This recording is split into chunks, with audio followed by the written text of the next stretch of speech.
Jatend bura mar DCP Rigathi Gachagua kwa pinje maoko mondo donjre wach ndicho gi sand masani owacho ni sirkal timone jotelo maketo piny tesre.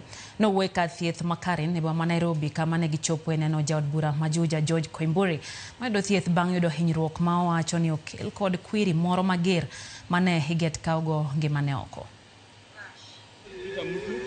Bang' yore kanisa kendo bedo e kanyakla mar lamo ma Jumapil, jaod bura majuja George Koimburi yangore ni nyondhi gi ji moko oko mar kanisano ma iluongo ni Mugudha e kaunti ma Kiambu. Gino ma familia mare bende nyowuok ma otegno kaywago. Report ma owuok okinyi ma kawuono ne oyango ni jaod burano no okwany kawo sim e puoth kawa moro kendo no okawe ma oring kode nyaka osiptal ma Plainsview mantie Ruiru kapok ochwale Karin.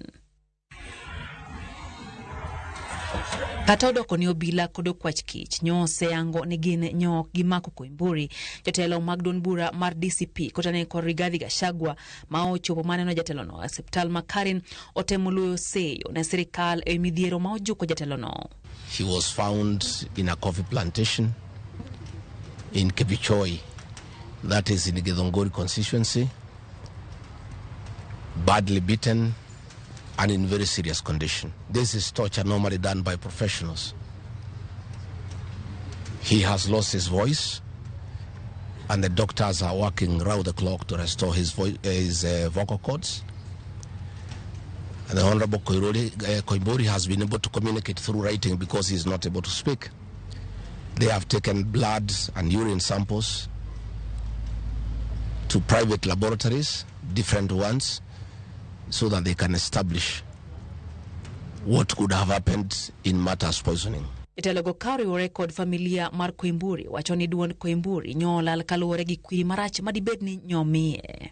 Some chemical was administered through inhalation, and the doctors have told us that preliminary investigations confirm that that chemical has interfered with his vocal cords. That I want to appeal to the international community to rescue this country. William Ruto has become a very vengeful dictator, and his activities are similar to the one by Dr. In Dada.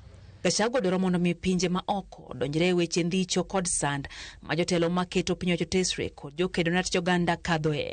You remember last weekend I said that a special squad had been set aside to deal with leaders who are opposed to this regime. Gachagua kod Lange onyiso chir margi ni ok gibidok chien e lek mar timo campaign mar neno ni ok oyier jatend piny Kenya William Ruto kendo. The one-term movement is unstoppable, and there is nothing the president can do. He can kill these leaders, he can abduct them, he can torture them, but he cannot do that to all the people of Kenya.